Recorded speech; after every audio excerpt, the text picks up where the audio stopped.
Hello again, YouTube.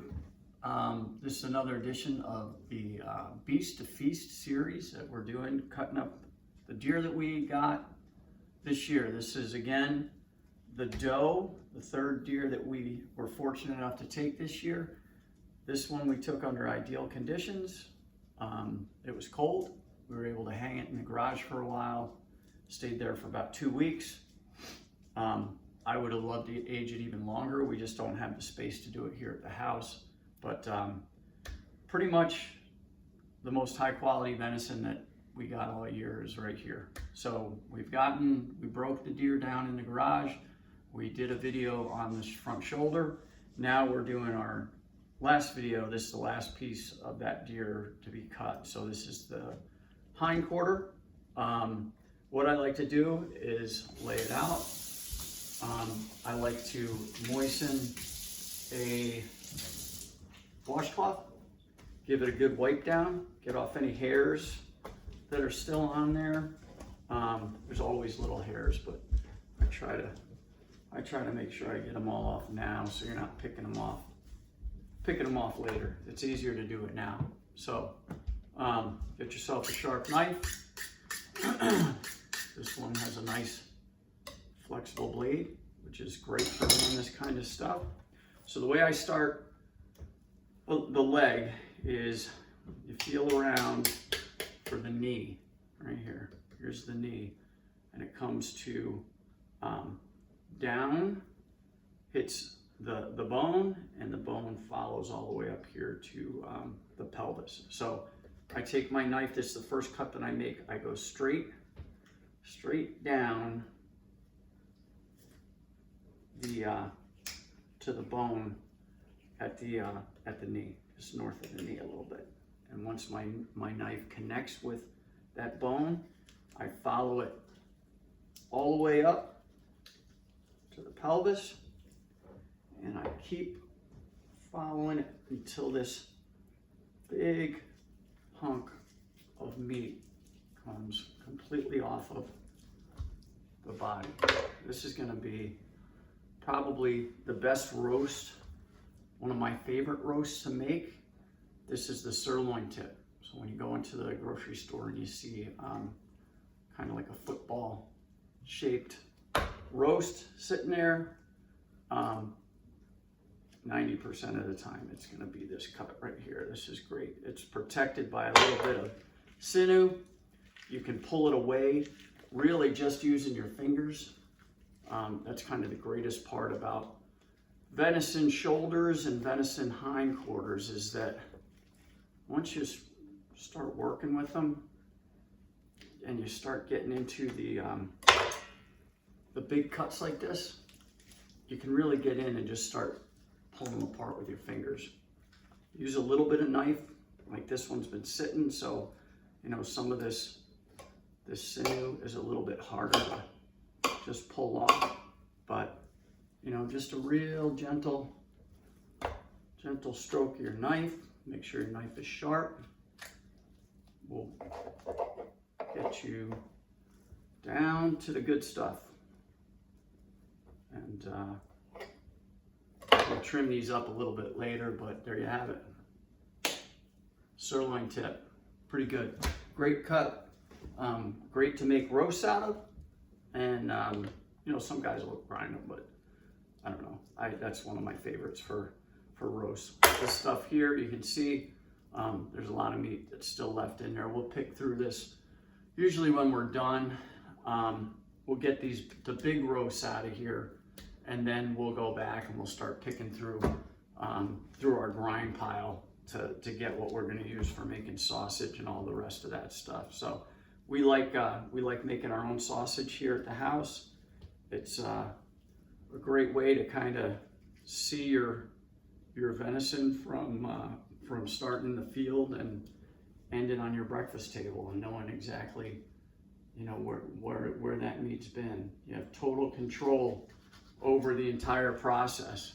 So right now I'm just feeling with my knife. I'm getting down to that bone right there. I'm kind of working my way around it. You want to be very careful at this point. sharpen your knife again. The dull blade has a much greater chance of cutting you than a sharp blade, because you're going to be putting a lot more pressure on that blade than you would otherwise. So keep your knife sharp. Feel around, feel your way down here, kind of around. Work your way around the knee, like that. Come all the way down, right out the end of that shank, right there.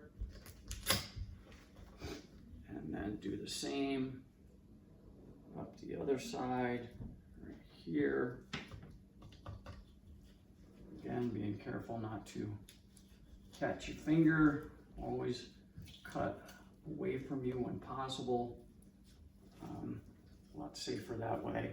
At this point, I usually grab right here and start feeling around with my knife. Again, being super careful. You don't want to start going too fast here, because you're asking for trouble. You're asking for trouble if you get a little bit too impatient. You'll wind up in urgent care or bleeding all over your bathroom. Neither one is good. So yeah, take your time, work on this bone, hold it securely, keep coming down, pull this away. You can see it's still connected there. You can see it's all starting to come away now. Get in here, you'll feel where it comes up to the pelvis, and kind of work your knife along that bone right there, down the other side, pull it away. Again, nobody's in a rush here. You'll kind of, that's the beauty of a shorter blade, a shorter flexible blade specifically, because you can kind of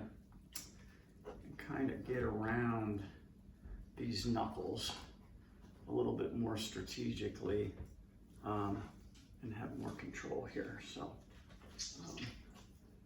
around, I can see the end of it there. We're gonna go like that. Come around this side here.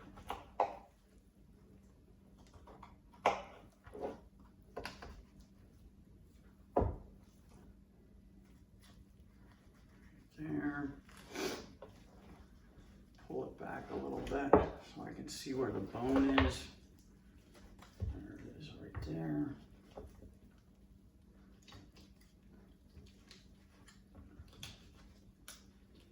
And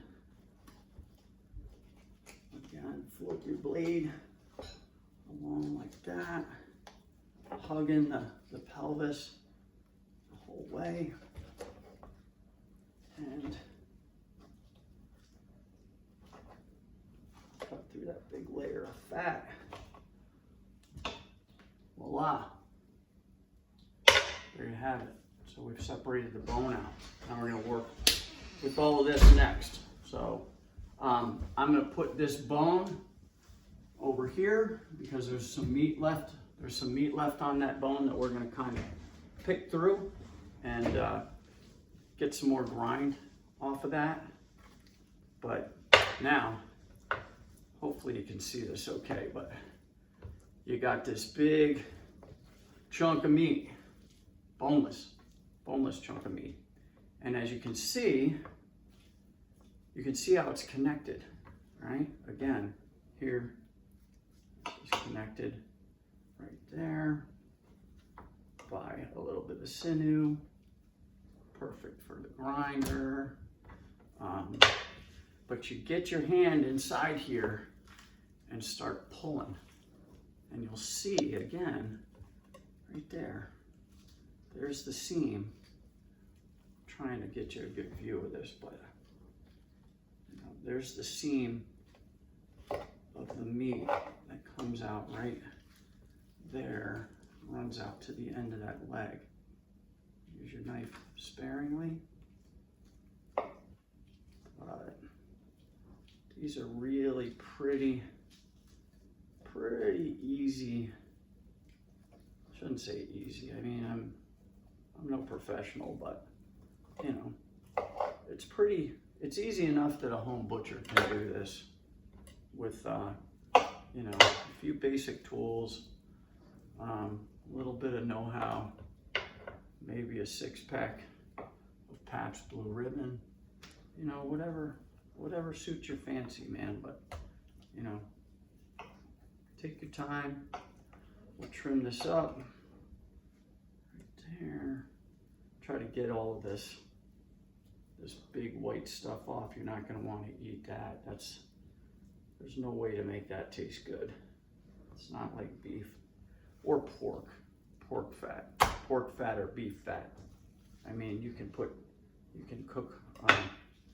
you know, a pair of work boots with pork fat and it'll probably taste all right. So, again, I'm following down, peeling back that sinew to get to the roast I want, which is hiding down in here.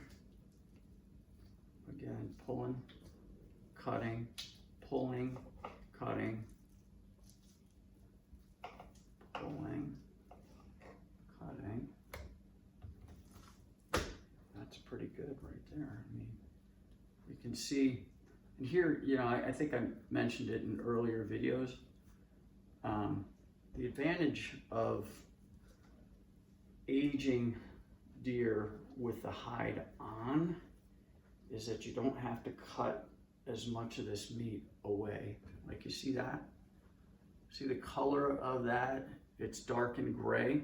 That's the stuff you want to cut away. You want to get down to the dark red stuff, the good stuff, and cut it, as much of that stuff away as you can.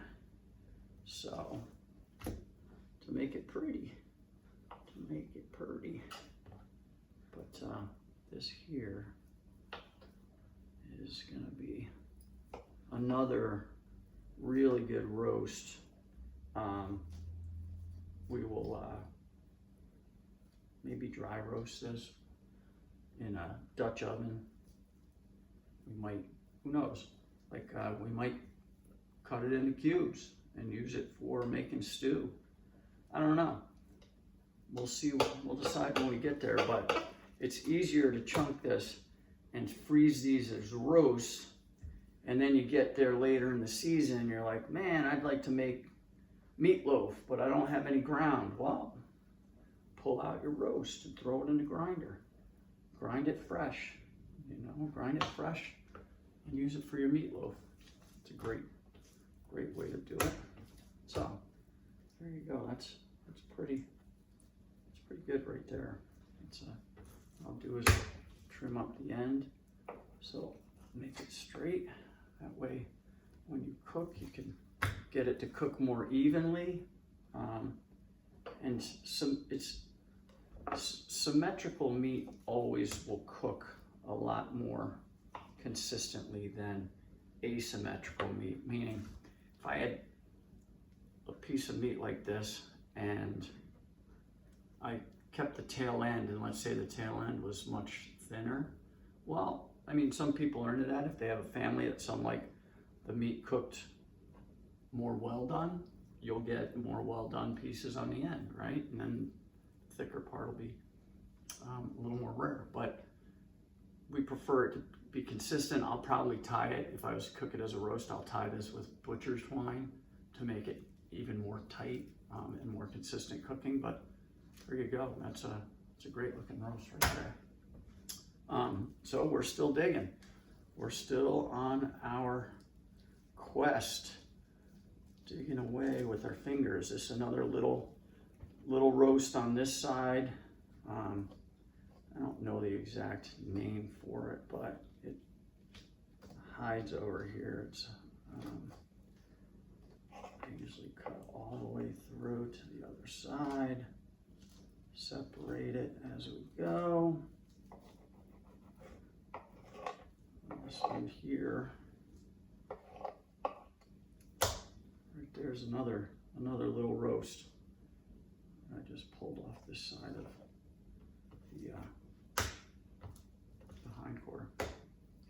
Pretty nice little roast right there. Like if I was going to camp and I was by myself maybe, and I wanted to make a roast, I'd take this little bad boy with me, and I would lay him ever so gently into the smoker, and I would probably smoke this thing for maybe an hour or two, probably about 2 hours, I would think. But I'd wrap it up in bacon. I would season it with my favorite. I like Kinder's seasoning salt. Pretty basic stuff, just like salt, pepper, garlic, and I would cook this sucker, and I would enjoy it sitting on the porch with maybe a side of beans, watching the sunset and listening to the owls. That is a damn good day right there. So, nice little roast, another roast. So, moving right along.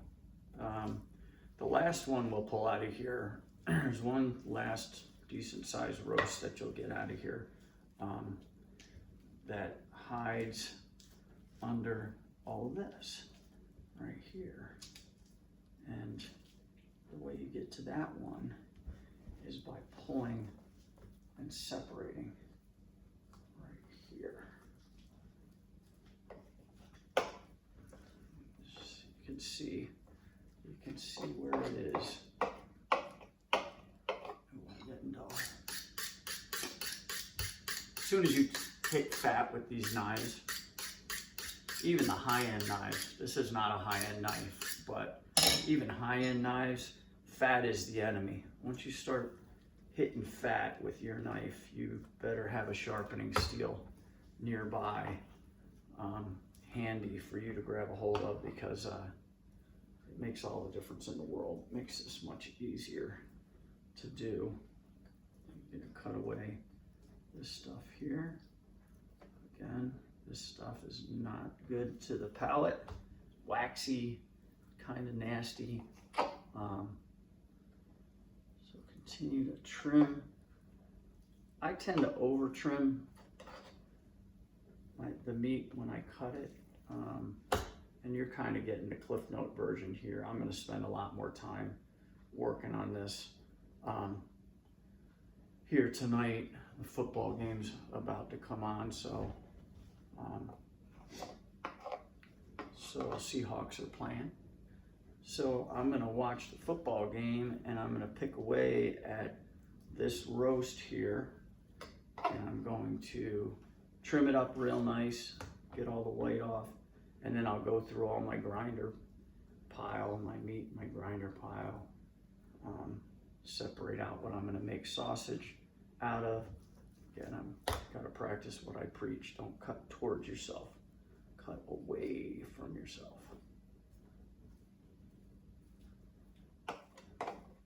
Get the funky off.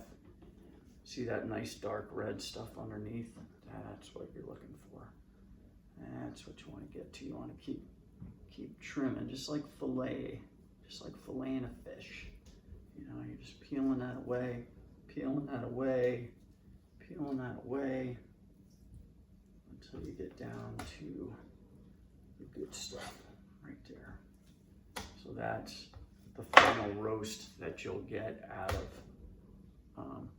the hindquarter of a deer. This right here.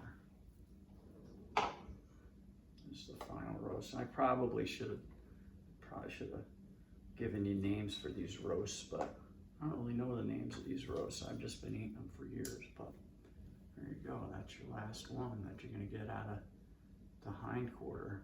So,